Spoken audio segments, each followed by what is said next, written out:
नमस्कार दोस्तों, नए टेस्ट में आपका फिर से स्वागत है। आशा करता हूं कि आप सभी अच्छे होंगे। आज हम दोस्तों हरियाणा जीके और इंडिया जीके के टोटल 50 क्वेश्चनों का टेस्ट लेंगे। आपकी कई दिनों से मांग थी कि हरियाणा जीके के साथ साथ इंडिया जीके का भी टेस्ट लिया जाए, क्योंकि इंडिया जीके भी इम्पोर्टेंट है और वो भी सिटी एग्ज़ाम 2025 में आने वाली है। तो आज 25 क्वेश्चन है जो इंडिया जीके भी इस क्लास में शामिल किए गए हैं। टोटल क्वेश्चनों की संख्या 50 है और वीडियो के लास्ट में आपको बताना है कि आपके 50 में से कितने क्वेश्चन है जो ठीक हुए हैं। तो चलिए शुरू करते हैं हमारी आज की क्लास। आज की क्लास में हमारा पहला क्वेश्चन है, भारतीय लोकदल पार्टी के संस्थापक कौन थे। चार ऑप्शन आपके सामने ए बी सी डी, इसमें आपको अपना आंसर सोचना है, फिर हम इसका राइट आंसर बताएंगे। तो सोचिएगा जल्दी क्या इसका राइट आंसर होगा। पहले हम दोस्तों 25 क्वेश्चन हरियाणा जीके के देखेंगे, उसके बाद हम 25 क्वेश्चन इंडिया जीके के करेंगे, जिसके अंदर भूगोल, हिस्ट्री सभी क्वेश्चनों को हमने शामिल किया है।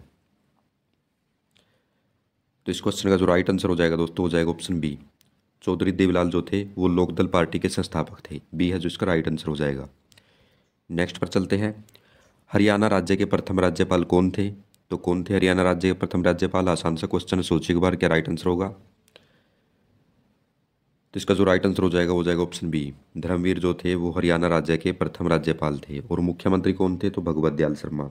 और भगवत दयाल शर्मा थे जो प्रथम मनोनीत मुख्यमंत्री थे हरियाणा के, ये भी आपको याद रखना है। साथ के साथ दोस्तों काउंट करते चलेगा अपने क्वेश्चनों को। नेक्स्ट है, 23 अप्रैल 1966 को जब जेसी आयोग की अध्यक्षता में सीमा आयोग बना तो उस समय इसके सदस्य कौन थे। पहले तो आपको ये याद रखना है कि 23 अप्रैल 1966 को जेसी आयोग बना था, जेसी शाह आयोग बना था। और इसके पूछा गया सदस्य कौन था। तो सोचिएगा, चार ऑप्शन आपके सामने, क्या इसका राइट आंसर होगा।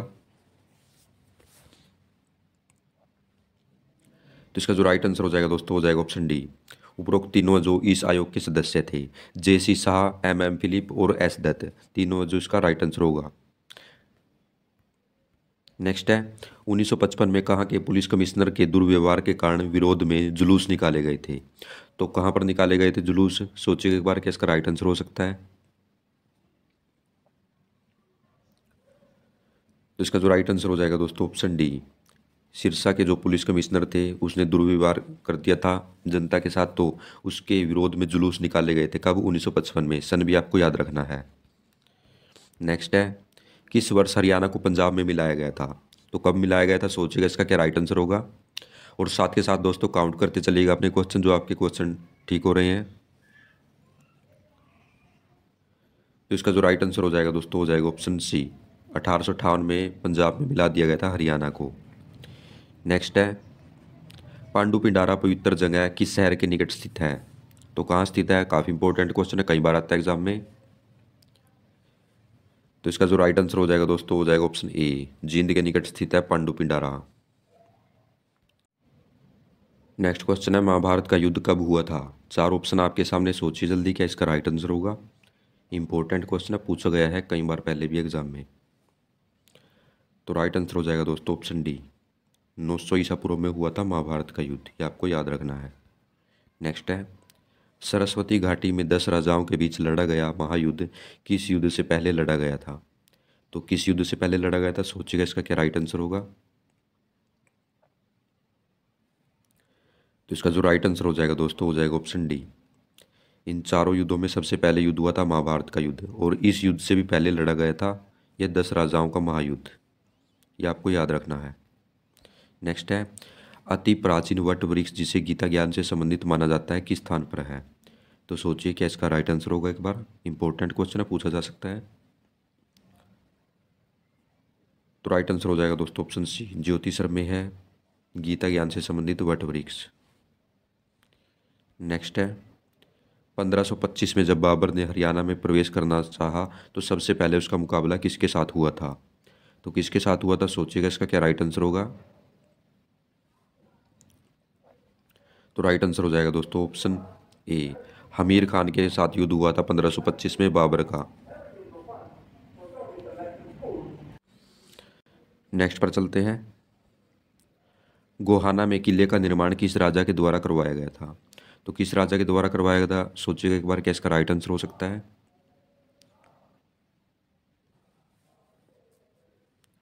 तो राइट आंसर हो जाएगा दोस्तों ऑप्शन ए। पृथ्वीराज चौहान के द्वारा गोहाना में इस किले का निर्माण करवाया गया था। इंपॉर्टेंट क्वेश्चन है, कई बार पहले भी एग्जाम में आ चुका है। नेक्स्ट है, बुलबुल झील किस जिले में है। तो कहाँ पर है बुलबुल झील, सोचिएगा इसका क्या राइट आंसर होगा। तो राइट आंसर हो जाएगा दोस्तों ऑप्शन बी, जींद जिले में है बुलबुल झील। और साथ के साथ दोस्तों काउंट करते चलिएगा अपने क्वेश्चनों को, जो क्वेश्चन आपके ठीक हो रहे हैं। नेक्स्ट है, धौंध झील किस जिले में है, तो किस जिले में है, सोचिएगा एक बार क्या इसका राइट आंसर हो सकता है, इंपॉर्टेंट क्वेश्चन है। तो इस क्वेश्चन का जो राइट आंसर हो जाएगा दोस्तों, हो जाएगा ऑप्शन डी, फरीदाबाद जिले में है धौंध झील। पूछी जाती है एग्जाम में, इंपॉर्टेंट क्वेश्चन है। नेक्स्ट है, स्वर्गीय चौधरी बंसीलाल के द्वारा हरियाणा विकास पार्टी की स्थापना कब की गई थी, तो कब की गई थी, सोचिएगा इसका क्या एक बार राइट आंसर हो सकता है। तो राइट आंसर हो जाएगा दोस्तों ऑप्शन डी, 1991 में चौधरी बंसीलाल ने हरियाणा विकास पार्टी की स्थापना की थी। और इन्होंने शराबबंदी भी लागू की थी 1996 में, ये भी आपको याद रखना है। नेक्स्ट है, 1948 में किसने सबसे पहले पंजाबी सूबे की मांग उठाई थी, तो किसने उठाई थी, सोचिएगा इसका क्या राइट आंसर हो सकता है। तो राइट आंसर हो जाएगा दोस्तों ऑप्शन बी, तारा सिंह ने पंजाबी सूबे की मांग उठाई थी सबसे पहले, कब, 1948 में। नेक्स्ट है, जननायक जनता पार्टी की स्थापना किस वर्ष हुई थी, तो किस वर्ष हुई थी स्थापना, सोचिएगा इसका क्या राइट आंसर होगा। जननायक जनता पार्टी, जिसे जेजेपी भी कहा जाता है, शॉर्ट फॉर्म जेजेपी है इसकी, दुष्यंत चौटाला ने पार्टी बनाई थी। तो राइट आंसर हो जाएगा दोस्तों ऑप्शन ए, 2018 में जो जेजेपी पार्टी बनी थी, जननायक जनता पार्टी, ये आपको याद रखना है। नेक्स्ट है, 1986 में राजीव लोंगोवाल संधि के अनुसार पंजाब राज्य को किसके साथ स्थानांतरित किया जाना था, तो किसके साथ स्थानांतरित किया जाना था दोस्तों, सोचिएगा इसका क्या राइट आंसर होगा। तो राइट आंसर हो जाएगा दोस्तों ऑप्शन बी, चंडीगढ़ के साथ है जो इसे स्थानांतरित किया जाना था, ये आपको याद रखना है। और कब हुई थी दोस्तों ये संधि, राजीव लोंगोवाल संधि जो है, ये भी पूछा जा सकता है कब हुई थी, तो 1986 में, ये भी आपको याद रखना है। नेक्स्ट है, श्री बंडारू दत्तात्रेय हरियाणा के किस क्रम के राज्यपाल है, तो कौन से क्रम के राज्यपाल है, सोचिएगा इसका क्या राइट आंसर होगा। तो राइट आंसर हो जाएगा दोस्तों ऑप्शन सी, 18वें नंबर के राज्यपाल है हरियाणा के बंडारू दत्तात्रेय। नेक्स्ट है, हरियाणा के राज्यपाल बंडारू दत्तात्रेय का जन्म किस राज्य में हुआ था, तो किस राज्य में हुआ था, सोचिए एक बार क्या इसका राइट आंसर हो सकता है। तो राइट आंसर हो जाएगा दोस्तों ऑप्शन सी, तेलंगाना राज्य में हुआ था बंडारू दत्तात्रेय का जन्म। नेक्स्ट है, हरियाणा में सिंचाई का मुख्य स्रोत क्या है, तो किसके द्वारा दोस्तों हरियाणा में सबसे ज़्यादा सिंचाई की जाती है, सोचिए इसका क्या राइट आंसर होगा। तो राइट आंसर हो जाएगा दोस्तों ऑप्शन बी, नहरों के द्वारा जो सिंचाई की जाती है मुख्य रूप से हरियाणा में। नेक्स्ट है, किस नहर को इंदिरा गांधी नहर भी कहा जाता है, तो किस नहर को कहा जाता है, सोचिएगा इसका क्या राइट आंसर होगा। तो राइट आंसर हो जाएगा दोस्तों ऑप्शन डी, लोहारू उत्थापक योजना नहर को है जो इंदिरा गांधी नहर भी कहा जाता है, ये आपको याद रखना है, कई बार ये क्वेश्चन एग्जाम में आ चुका है। और काउंट करते चलेगा अपने क्वेश्चन, जो क्वेश्चन आपके ठीक हो रहे हैं। नेक्स्ट है, यमुना नदी के ओखला बिराज नामक स्थान से कौन सी नहर निकाली गई है, तो सोचिएगा क्या इसका राइट आंसर होगा।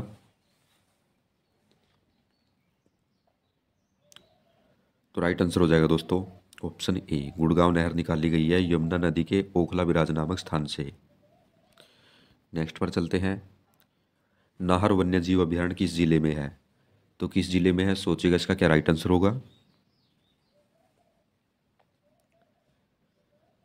तो राइट आंसर हो जाएगा दोस्तों ऑप्शन बी, रेवाड़ी में है नाहर वन्य जीव अभयारण्य, काफ़ी पूछा जाता है क्वेश्चन, कई बार रिपीट होता है एग्जाम में। नेक्स्ट है, महर्षि दयानंद विश्वविद्यालय की स्थापना रोहतक में कब की गई थी, तो कब की गई थी, सोचिएगा इसका क्या राइट आंसर होगा। MDU से कहा जाता है, शॉर्ट फॉर्म है जो इसकी MDU है। तो इसकी जो इस विश्वविद्यालय की, इस यूनिवर्सिटी की स्थापना की गई थी, वो की गई थी ऑप्शन सी, 1976 में, और कहाँ पर, रोहतक में, ये भी आपको याद रखना है। नेक्स्ट है, चौधरी बंसीलाल विश्वविद्यालय की स्थापना भिवानी जिले में कब की गई थी, तो कब की गई थी, सोचिएगा इसका क्या राइट आंसर होगा। तो राइट आंसर हो जाएगा दोस्तों ऑप्शन बी, 2014 में जो चौधरी बंसीलाल विश्वविद्यालय की स्थापना की गई थी, CHDLU आपने नाम सुना होगा, और कहाँ पर की गई थी, भिवानी में, ये भी आपको याद रखना है। तो ये थे दोस्तों हमारे हरियाणा जी के क्वेश्चन। अब हम इंडिया जी के क्वेश्चन करेंगे बिल्कुल उसी पैटर्न पर जिस पैटर्न पर आपके सीटी एग्जाम में क्वेश्चन आने वाले हैं। तो ये भी आप ध्यान से देखिएगा और टोटल स्कोर है जो आपको बताना है बाद में कमेंट बॉक्स में आपका कितना स्कोर बनेगा। तो इंडिया जीके का पहला क्वेश्चन है, एलोरा की गुफाओं का निर्माण किसने करवाया था? तो किसने करवाया था सोचेगा इसका क्या एक बार राइट आंसर हो सकता है। तो राइट आंसर हो जाएगा दोस्तों ऑप्शन ए, राष्ट्रकूटों ने जो एलोरा की गुफाओं का निर्माण करवाया था। और राष्ट्रकूट वंश की यदि आपसे राजधानी पूछे तो क्या थी? मन्यखेत थी और दूसरी राजधानी गोंगिनी थी। ज़्यादातर मन्यखेत पूछी जाती है तो आपको ये याद रखनी है। नेक्स्ट है, यादव सम्राटों की राजधानी क्या थी? तो क्या थी यादव सम्राटों की राजधानी? सोचिएगा इसका क्या राइट आंसर होगा। तो राइट आंसर हो जाएगा दोस्तों ऑप्शन सी, देवगिरी जो थी वो यादव सम्राटों की राजधानी थी। नेक्स्ट है, राष्ट्रकूट साम्राज्य का संस्थापक कौन था? तो कौन था संस्थापक इस राज्य का? तो इसमें जो आपका राइट आंसर हो जाएगा वो जाएगा ऑप्शन ए, दंती दुर्ग। दंती दुर्ग दोस्तों ये सही में दंती दुर्ग जो राष्ट्रकूट साम्राज्य का संस्थापक था, ये आपको याद रखना है। नेक्स्ट है, उड़ीसा के पुरी में स्थित कोणार्क का विशाल सूर्य मंदिर का निर्माण किसने करवाया था? तो किसने करवाया था सोचिएगा इसका क्या राइट आंसर होगा। तो राइट आंसर हो जाएगा दोस्तों ऑप्शन डी, नरसिंह प्रथम ने जो उड़ीसा में स्थित है पुरी का कोणार्क विशाल सूर्य मंदिर। कौन सा मंदिर है? सूर्य मंदिर। ये भी आपको याद रखना है। गंगवंश के राजा ने जो इसका निर्माण करवाया था नरसिंह प्रथम ने, ये आपको याद रखना है। नेक्स्ट है, भारत पर पहली बार आक्रमण करने वाला निम्न में से कौन था? तो कौन था दोस्तों, किसने भारत पर सबसे पहले आक्रमण किया था? चार ऑप्शन आपके सामने, सोचिए क्या इसका राइट आंसर हो सकता है। तो राइट आंसर हो जाएगा दोस्तों ऑप्शन सी, अरबों ने जो सबसे पहले भारत पर आक्रमण किया था। और किसने दोस्तों? तो अरबों में मोहम्मद कासिम था, इसने 712 ईस्वी में जो आक्रमण किया था भारत पर पहली बार। नेक्स्ट है, मूल संविधान में कितनी अनुसूचियां थी? तो कितनी अनुसूचियां थी सोचिएगा एक बार क्या इसका राइट आंसर होगा। तो राइट आंसर हो जाएगा दोस्तों ऑप्शन डी, 8 अनुसूचियां थी मूल संविधान में। और वर्तमान में कितनी है? तो 12 अनुसूचियां हैं, ये भी आपको याद रखना है। नेक्स्ट है, 73वें संविधान संशोधन के द्वारा भारतीय संविधान में कौन सी अनुसूची जोड़ी गई थी? तो कौन सी अनुसूची जोड़ी गई थी दोस्तों, सोचिएगा इसका क्या राइट आंसर होगा। तो राइट आंसर हो जाएगा दोस्तों ऑप्शन ए, 11वीं अनुसूची जोड़ी गई थी 73वें संविधान संशोधन के द्वारा। इंपॉर्टेंट क्वेश्चन है, पूछा जा सकता है। और कुछ फैक्ट और जान लेते हैं इसके बारे में। तो 11वीं अनुसूची जोड़ी गई थी और भारत में 73वां संविधान संशोधन अधिनियम साल 1992 में पारित हुआ था। कब पारित हुआ था? 1992 में, ये आपको याद रखना है। और यह 24 अप्रैल 1993 को लागू हुआ था। इंपॉर्टेंट है दोस्तों सभी के सभी क्वेश्चन, और आपको याद रखना है, ये पॉइंट भी आपको याद रखने हैं, पूछे जा सकते हैं आपसे। नेक्स्ट है, कौन सी अनुसूची दल बदल से संबंधित है? तो कौन सी अनुसूची दल बदल से संबंधित, सोचिएगा इसका क्या राइट आंसर होगा। तो राइट आंसर हो जाएगा दोस्तों ऑप्शन सी, 10वीं अनुसूची जो दल बदल से संबंधित है। और कब जोड़ी गई थी? तो ये जोड़ी गई थी 1985 में, ये भी आपको याद रखना है। नेक्स्ट है, भारतीय संविधान का भाग 8 किससे संबंधित है? तो किससे संबंधित है सोचिएगा इसका क्या राइट आंसर होगा। तो राइट आंसर हो जाएगा दोस्तों ऑप्शन बी, केंद्र शासित प्रदेशों से संबंधित है भारत का संविधान। भारतीय संविधान का भाग 8वां भाग है दोस्तों। नेक्स्ट है, संविधान के किस भाग में नागरिकता का उल्लेख देखने को मिलता है? तो किस भाग में मिलता है नागरिकता का उल्लेख? सोचिएगा इसका क्या राइट आंसर होगा। तो राइट आंसर हो जाएगा दोस्तों ऑप्शन डी, भाग 2 में है जो नागरिकता का उल्लेख मिलता है भारतीय संविधान में। नेक्स्ट है, इकोनॉमिक के क्वेश्चन आ चुके हैं। अब बंद अर्थव्यवस्था का क्या अर्थ होता है? तो क्या अर्थ होता है इसका, सोचिएगा इसका क्या एक बार राइट आंसर होगा। तो इसका जो राइट आंसर हो जाएगा दोस्तों हो जाएगा ऑप्शन बी, बंद अर्थव्यवस्था का अर्थ होता है ना तो निर्यात होता है इस अर्थव्यवस्था में और ना ही आयात होता है, ये आपको याद रखना है। नेक्स्ट है, सस्ती मुद्रा का क्या अर्थ होता है? तो किसे कहा जाता है दोस्तों सस्ती मुद्रा? चार ऑप्शन आपके सामने, सोचिएगा एक बार क्या इसका राइट आंसर होगा।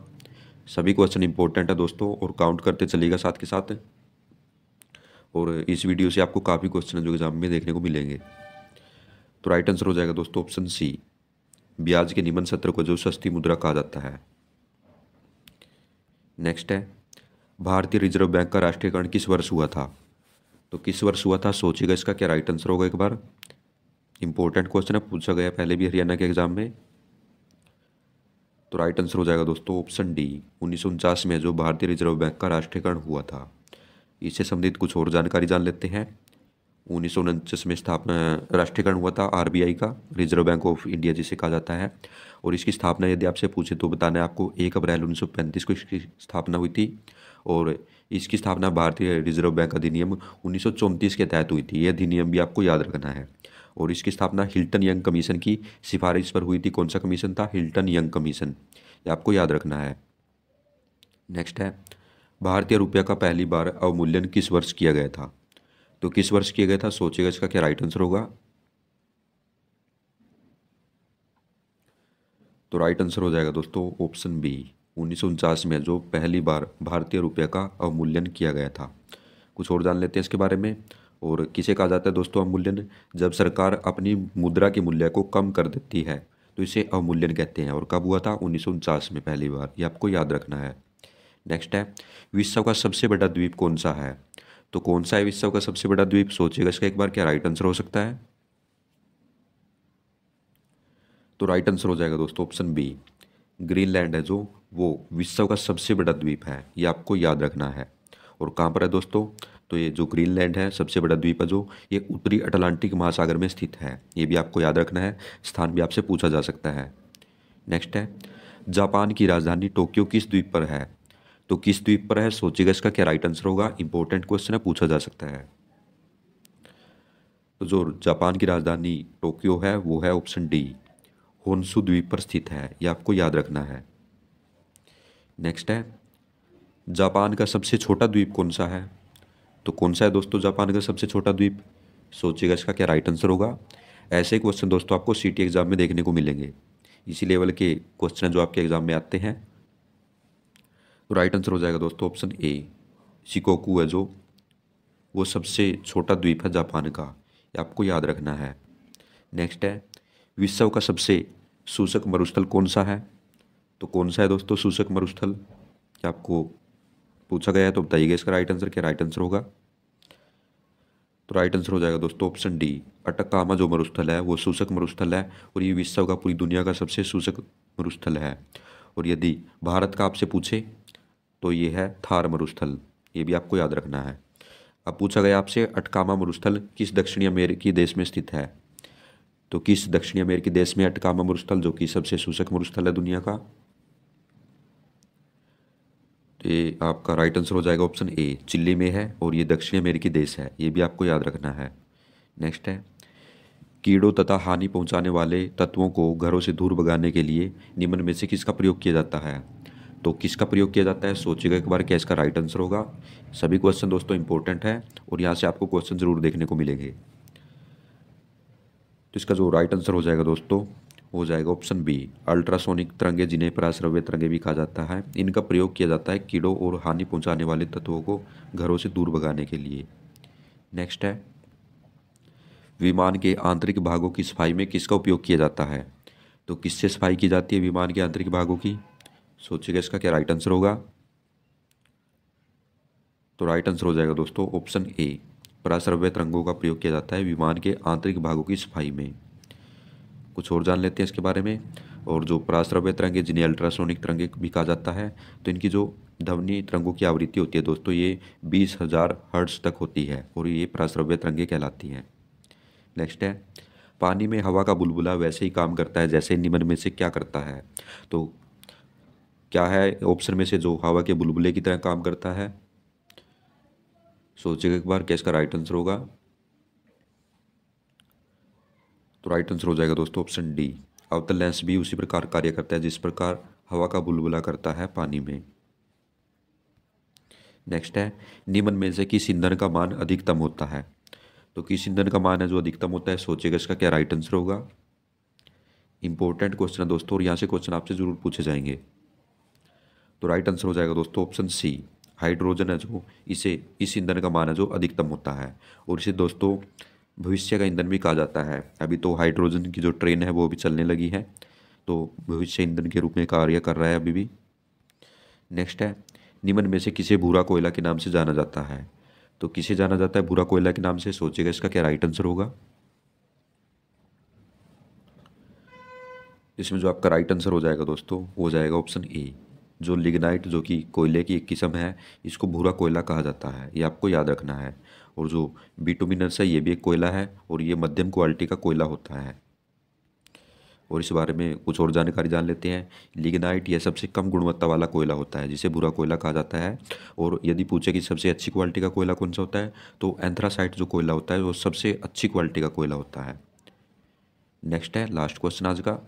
प्रार्थना समाज जिसकी स्थापना 1867 में हुई थी, इसकी स्थापना किसकी प्रेरणा के फलस्वरूप हुई थी? तो किसकी प्रेरणा के फलस्वरूप है जो प्रार्थना समाज की स्थापना हुई थी? तो सोचिएगा इसका क्या राइट आंसर होगा। तो राइट आंसर हो जाएगा दोस्तों ऑप्शन डी, केशव चंद्र सेन की प्रेरणा के फलस्वरूप। प्रेरणा यहाँ पर पूछी गई है दोस्तों, तो 1867 में इसकी स्थापना हुई थी प्रार्थना समाज की। प्रेरणा किसकी थी? तो केशव चंद्र सेन की। आपको याद रखना है। कुछ और जान लेते हैं इस बारे में। केशव चंद्र सेन ने जो इसकी प्रेरणा से स्थापना हुई थी, और संस्थापक कौन माने जाते हैं? तो आत्माराम पांडुरंग ने इसकी स्थापना की थी। कहाँ पर? महाराष्ट्र में। ये भी आपको याद रखना है। तो ये थे दोस्तों हमारे आज के इम्पोर्टेंट 50 क्वेश्चन, जिसमें हमने हरियाणा जीके के भी 25 क्वेश्चन करे और इंडिया जीके के भी 25 क्वेश्चनों का टेस्ट लिया। अब आपको टोटल अपना स्कोर बताना है कमेंट बॉक्स में कि आपके 50 में से कितने क्वेश्चन हैं जो ठीक हुए हैं। यदि आपको क्लास अच्छी लगी है तो कमेंट बॉक्स में ज़रूर बताइएगा कि आपको क्लास कैसी लगी है। और जो क्वेश्चन आप स्क्रीन पर देख रहे हैं, इसका आंसर भी आपको कमेंट बॉक्स में बताना है कि इसका राइट आंसर क्या होगा। क्वेश्चन आपका, किस ग्रंथ का दूसरा नाम जय संहिता है? ऑप्शन है महाभारत, रामायण, भागवत गीता या चंद्रबरदाई। इसका आंसर आपको कमेंट बॉक्स में बताना है। तो आज की क्लास में दोस्तों इतना ही। जय हिंद, जय भारत।